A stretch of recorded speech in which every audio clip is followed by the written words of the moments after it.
qu'on fait la Gemara Dalet Amoudbet, d'accord, Rashi. Donc, Kol Ochel Bli Nigouv Yadaim, d'avoir Maoussou et Chachouv Ketuma. Donc, comme on mange les mains, comme on a dit, mouillées, directement sur le pain, pardon.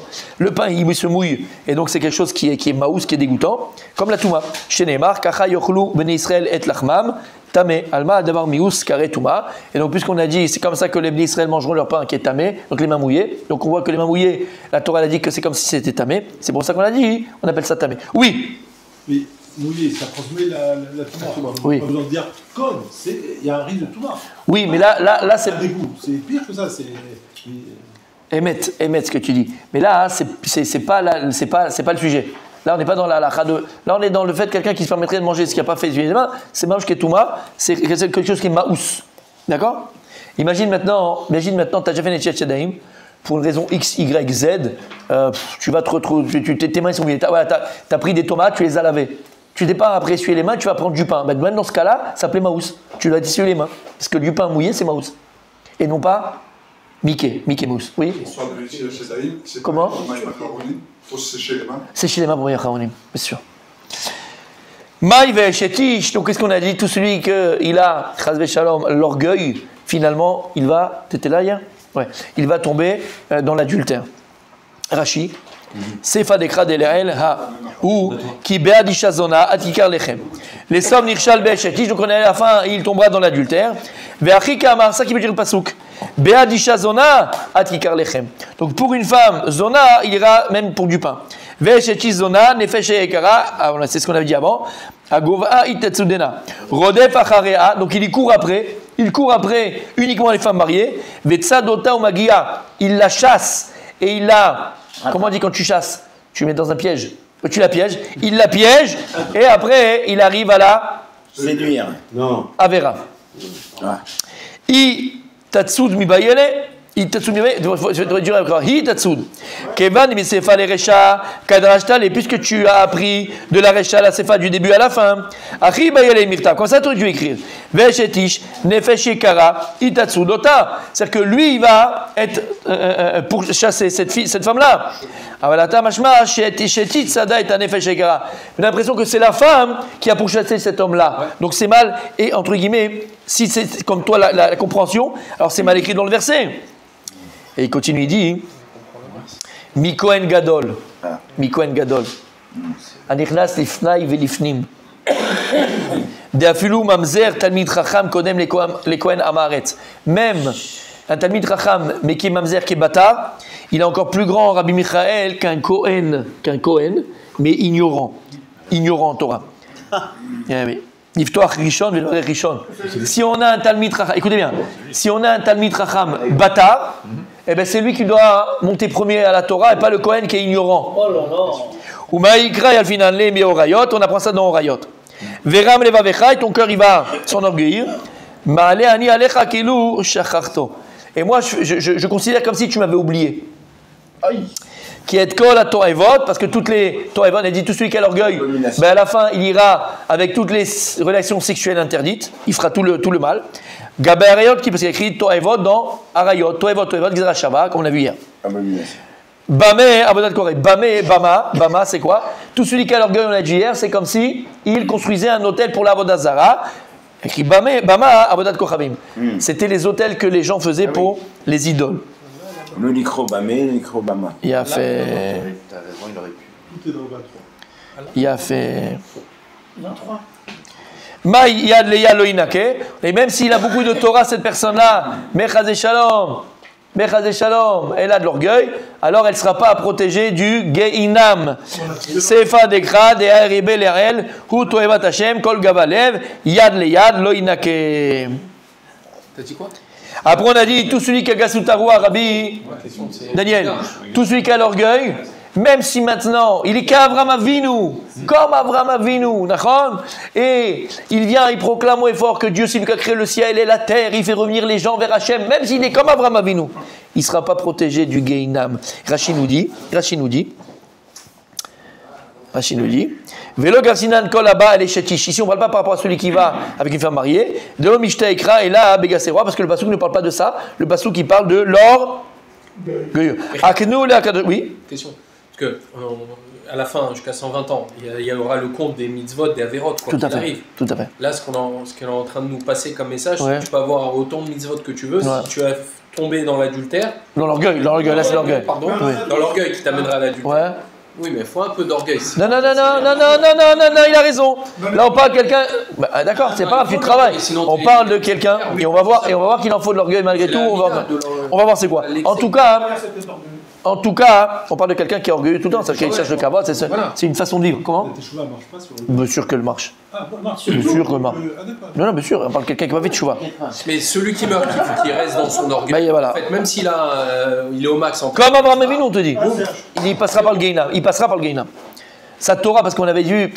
Bon, normalement, messieurs, vous aurez dû tout de suite, oui, bon, j'ai compris, ça y est, tac, tac, vous aurez dû le faire tout seul. Parce qu'on avait vu à la fin de Brachot. Chagiga, que le Eshel Gainam, que le feu du Gainam, il ne peut pas prendre des Tamidei Chacham, il n'a pas de prix sur les Tamidei Chacham, on apprend ça de la Samandara. C'est ça qu'on est en train de dire. Même si la Torah, tout ce que tu leur manges, quelqu'un qui a la Torah le protège comme la Salmandria, là, d'accord, on avait vu. Et voilà, mais là il sera obligé de passer, mais si c'est Tamidei Chacham, tu passes par le Gainam, ta Torah ne le protégera pas. Là-bas, qui t'avait l'orgueil. Une Torah d'orgueil, elle ne protège pas. On a vu dans Chagiga? Ok. Non, on devrait à l'occasion de développer bien l'orgueil. Ouais, j'allais dire, C'est c'est vachement quoi racheux. l'orgueil? Non, pour un, ça peut être ça, et pour l'autre, non, c'est ça, et pour c'est une division. Alors, d'après moi, hein, Ouais. si on a besoin d'expliquer ce qu'est l'orgueil, c'est qu'on est vraiment dedans.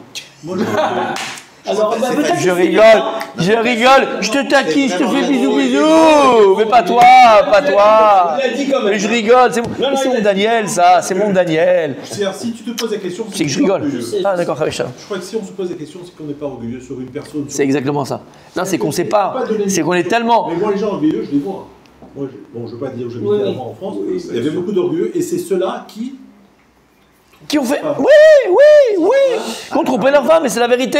Quelqu'un Alors, il va jamais. Alors, s'il vous plaît, vas-y, Rabbi Mordechai, 2 minutes. C'est quoi l'orgueil que tu as vu chez ces gens-là, sans donner leur nom? Rabbi Mordechai, c'est quoi l'orgueil que tu as vu chez ces gens-là, sans donner de nom? Vas-y, il veut un exemple. Non, Prénom, Même pas de prénom. Exemple, Même pas d'adresse, d'exemple. Je veux savoir. Lui, il recherche de le câble. personnage, il est le même. Habillé, fringant tous les matins, Ouais. voiture fringante tout le temps, parfum, même quand il sort, surtout quand il sort seul. La manière de parler, il te prend dessus. Oh là, il me l'a enlevé, la façon de parler. Vas-y, vas-y. Parce que fringant, tous les rabbins, S'il y a des gens qui te parlent, qui te prennent de haut, il y a des gens qui te prennent de haut. sans Il viser trompe pas personne. seulement sa femme. Cravache, il trompe tout le monde. Il trompe ses associés, il trompe. Baguette, Boguet. Shamata, Beged Bogen. Et la façon de parler aussi. Il y a des gens qui prennent les autres de haut. Surtout, Façon de parler. surtout de toute façon, parce qu'il y a des Voilà. costumes, La chemise, façon- cravate tous les jours. Exactement. Ça veut rien dire. Ça veut rien dire. Ça veut rien dire. Rabbi Dan, Je voulais juste même pas si- rebondir sur ce que disait. C'est pas une question sociale. Vous connaissez même. aucun rapport. Non. Souvent, c'est l'inverse d'ailleurs. Ouais, je pense à l'inverse. Juste Ouais, c'est la vérité. Sur ce que tu disais, que tu disais, il faut un peu d'orgueil. En fait, la différence qu'on fait, c'est entre l'orgueil et la fierté. Ah, c'est joli ça. C'est deux Ça, c'est beau. C'est vrai, l'envie et la fierté. Il y a le zèle. Ouais. C'est-à-dire qu'on peut avoir un excès de fierté, c'est pas le problème, tant qu'on fait pas de mal aux autres. Très beau. C'est très beau. Le voilà. Ce que je voulais dire, c'est qu'on a besoin d'avoir un peu d'orgueil, sinon Non, t'es juste- flat, Mais c'est- t'existes pas. Attends, vas-y, c'est très beau, c'est très beau, c'est beau. Un excès de fierté, il va emmener automatiquement le respect des autres. C'est-à-dire, si tu as un excès de fierté, c'est-à-dire, tu prends la peine de t'habiller, si tu prends la peine de bien parler, ça c'est un excès de fierté, c'est pas de l'orgueil. Ça veut dire qu'automatiquement, les autres, ils vont... ça va amener le respect. L'orgueil, c'est vis-à-vis des autres. C'est mon idée, hein, c'est pas... Très vrai. Mais un excès de fierté amène le respect des autres. Hein. Parce que la fierté vis-à-vis de soi. Tandis que l'orgueil, ça Non, amène non. Non, mais dis-toi, il a dit, vis-à-vis de toi. la haine des autres. Très très vrai. C'est comme J'ai ça beaucoup que aimé. je pense, tu vois. C'est vrai, c'est vrai ça. Non, la différence entre l'orgueil et la fierté. Ça fait partie C'est très vrai. des milotes et qu'il faut juste... Mais Rida, je rigolais. Hein. Non, mais juste. Parce que si tu as posé toi la question, c'est que Bémet, c'est un exemple d'humilité, c'est la vérité. Bémet. Non, mais c'est vrai, je rigolais bien sûr. Mais juste, on peut demander à un Marocain peut-être, c'est quoi l'orgueil? Un Marocain? Raconte-nous. Enfin, raconte-nous, c'est quoi l'orgueil chez vous? L'orgueil, c'est être soi-même. Ah, voilà. Eh ben, j'aime. Peut-être orgueilleux, mais il est honnête. Et ça, c'est important. Ah, alors, Ouais.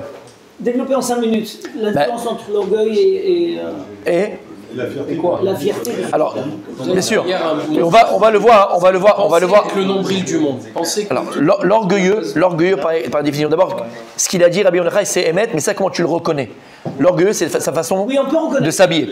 C'est la façon de parler. Et pour moi, comme il a dit Michael, le plus dévoilant, marquant, significatif d'un orgueilleux, moi, c'est par la parole. Je vois tout de suite comment personne elle parle, je sais où il se place. Mais mettre. Plus que la Bible, plus que tu veux. Parce que moi, j'ai déjà vu des gens qui étaient habillés malgré tout un petit peu, bon voilà, je me montre. Mais quand il parle avec douceur, il parle avec anava, il parle avec... Donc c'est pas forcément vrai. Mais il y a une chose qui ne trompe pas, c'est la parole. La façon, quand il y a du moi ou quand il y a du je, ça fait peur. Et aussi, comme j'ai dit, j'aime bien. Et aussi, quand tu parles aux gens, est-ce que tu les prends de haut? Il y a des gens qui prennent toujours les gens de haut. Toujours qui prennent les gens de haut. Mais l'orgueil, comment l'expliquer? L'orgueil, c'est quoi? C'est une personne qui vit cela. Et il vit quoi? Que tout lui appartient, que tout lui revient. C'est une personne qui ne pourra jamais, l'orgueilleux, jamais se remettre en question. C'est une personne qui ne pourra jamais dire pardon. C'est une personne qui ne pourra jamais je me suis trompé. Jamais. Dans sa bouche, tu n'entendras jamais ça. Pardon, je me suis trompé. Tu ne pourras pas entendre ça. Lama qui ne peut pas se tromper. Ça va pas avec sa personnalité, d'accord? Donc ça c'est l'orgueilleux. Et l'orgueilleux, comment tu le vois après dans les actes? L'orgueilleux, vous avez très très bien dit, ce qu'a dit la Gemara. L'orgueilleux, puisqu'il est égocentrique, puisqu'il se pense pour le nombril du monde, il pense que tout lui revient. L'orgueilleux c'est le pacha. Et Mechila, parce que j'ai entendu beaucoup de choses. Et vous avez dit, bon mais... vous savez... Je ne parle pas pour tout le monde. Je ne parle pas pour tout le monde. Non, je ne parle pas pour tout le monde. Vraiment, je ne parle pas pour tout le monde parce qu'on n'est pas, non, mais on n'est pas les mêmes. Mais où on a tendance, de manière humaine, à être le plus orgueilleux. Vous savez, c'est où? À la maison. Bien sûr, à la maison. Bien sûr. Bien sûr. Ceux qui font les mecs avec les femmes, c'est des tarlousses. Fais ici, fais le mec avec les mains. Mais je suis d'accord avec toi. Non, il a des raisons. Mais tu vois ce que je veux dire? L'endroit, et à partir du moment où regarde comment toi tu te comportes à la maison par rapport à l'orgueil que tu peux avoir, tu vas comprendre et tu vas pouvoir définir c'est quoi l'orgueil. Quand la femme elle dit un mot que bon, qu'est-ce qui a été touché? Ton amour propre. Toutes les histoires avec l'inverse, vice versa, mais là on parle de nous. C'est l'amour propre qui a été touché. Mais ça c'est l'orgueil. L'amour propre c'est un orgueil. Un enfant il t'a dit quelque chose. On parle pas de choses Hachem Ishmor, des crabes. un petit coup bas. Un petit coup bas, d'accord. Est-ce que tu vas maintenant t'énerver ou le corriger pour les chaner choto? Ou parce que on t'a touché ici? Et ben là où tu peux vraiment savoir où est ton orgueil, c'est à la maison. C'est à la maison. Parce qu'il y a des gens, d'accord, à l'extérieur, ils n'ont pas assez de personnalité, pas de machin, donc à l'extérieur, c'est des... Mais en vérité, c'est des orgueilleux nés. À l'intérieur, c'est des orgueilleux nés. C'est pas parce que tu les vois comme ça qu'ils sont pas orgueilleux. Et à la maison, ils font les... La plupart de mes amis, ils ne veulent pas que leur femme étudie la Torah, parce que sinon, ça provoque des conflits. C'est-à-dire, je veux dire, voilà, est-ce que c'est un orgueil, ou bien on cherche le shalom, ce qu'on veut garder, une différence dans c'est dangereux, parce que là, ce qu'on veut garder, c'est le pouvoir. C'est la shlita. Donc c'est pas bon, non? Parce que ça crée des bloquettes. Après, en famille, ah non, moi je fais comme ça. Ah oui, donnez-moi mon rab. Alors Tzadik, là il y a un problème de fond. Il y a un problème. Oui, je comprends ce que tu dis. Mais alors là il y a un problème de fond. Si la femme elle va avec des shurim ou la femme elle va entendre des choses et tout ça, et que la femme après elle vient elle dit non, c'est un problème de fond. Parce que le rab d'une femme c'est son mari. Et la femme elle fait comme son mari il fait. Donc le rab qui a donné les cours où elles vont, le rab il doit dire vous allez écouter des choses. Maintenant ça va être en adéquation avec ce que votre mari étudie. Voilà, moi je vous dis c'est comme ça. Ça va être en adéquation avec ce qu'on tu dis. Maintenant, écoute bien, c'est deux choses d'ashkafa, c'est de la pensée, c'est de la vision de la vie. D'accord? Et que la femme, au Hachem, elle a une vision beaucoup plus, grâce au shiur de Torah, une vision beaucoup plus vraie de la vie. Elle doit l'influencer à la maison. Il faut qu'elle soit intelligente. Une femme, elle a une intelligence pour faire passer les choses. Non, je pose une question. Est-ce que les femmes ne sont pas plus rentre dedans. Action, on m'a dit de faire ça, je fais ça. Oui, mais là, dans ce cas, ah non, il m'a dit de faire ça. C'est vrai, les femmes sont beaucoup plus action-réaction, c'est la vérité. C'est vrai. Et d'abord, et surtout les femmes en général. Alors pas à Ranana, en tout cas pas dans le Keila, mais j'en ai vu, Bait Vegan, c'était comme ça et tout ça. Tu faisais un cours mixte, il y avait 50 femmes et 3 hommes. Les femmes étaient beaucoup plus, il y avait des cours tous les jours pour les femmes. Et à Ranana, j'ai l'impression que c'est un peu l'inverse, que les femmes, Oui, c'est vrai. doucement, doucement, pas trop, on veut pas trop avancer, ça fait peur. C'est en train de changer. J'espère. On va pas trop avancer, ça fait peur, on va pas quand même changer les vacances, hein, parce qu'après il y a des conséquences à tout ce que maintenant j'apprends, elles veulent pas. Et les hommes, ils sont beaucoup plus amenés à avancer, à transformer, à changer dans le bon sens du terme. Bon, ça dépend des villes, à mon avis, ça dépend des villes. Mais tu vois ce que je veux te dire? C'est aussi logique. Hein. Ouais. Parce que les gars, on essaie de venir à la tefila, après la tefila, le Rav, il va essayer de faire un petit shurmoussa. Non, bien sûr. Ça fait progresser en fait les hommes. Mais c'est pas logique, je suis à Baïd Vegan, il y a plus, ils vont à la tefila, ils vont machin, c'est des bœufs. Bon, je parle des Baïd Vegan, tout la Baïd Vegan, mais on s'est compris quoi. C'est vrai que. Alors qu'il y a plus de femmes. Ici. Il n'y a pas beaucoup, Non, mais c'est bizarre. Non, on faisait de sadique, mais après, pas beaucoup. Alors là, je vais reprendre si Dieu veut, on va faire tous les 15 jours, j'ai envoyé dans les... Mais bon, voilà, ils sont pas... actifs pour les femmes par rapport. On faisait tous les une fois par semaine. Une fois par semaine. Toute la semaine, il y en a pour les femmes ici. Oui, je sais. À différentes heures de la journée. Ouais. C'est pour ça, elle ne peut pas aller partout non plus. Non, d'aller partout, on ne peut pas aller partout. Moi, je te parle des femmes qui allient nulle part. C'est pas pareil. Comme je vous dis, ici, s'il y a des gens qui viennent et qui me disent j'ai un shiur là-bas, je suis le plus heureux du monde. Je suis le plus heureux du monde. Mais je te parle de gens qui vont nulle part. Ben ça fait de la peine. Ensuite, tu vas autre part et au Hachem, vas-y, mon ami. Au contraire. Je suis le plus heureux du monde d'entendre que tu vas à des shiurim. Mais si tu vas nulle part, là, j'ai beaucoup de peine pour toi. Et les femmes qu'on avait ici, ben, elles allaient nulle part. Voilà, elles allaient nulle part. Bon, bref, allez, c'est un autre sujet.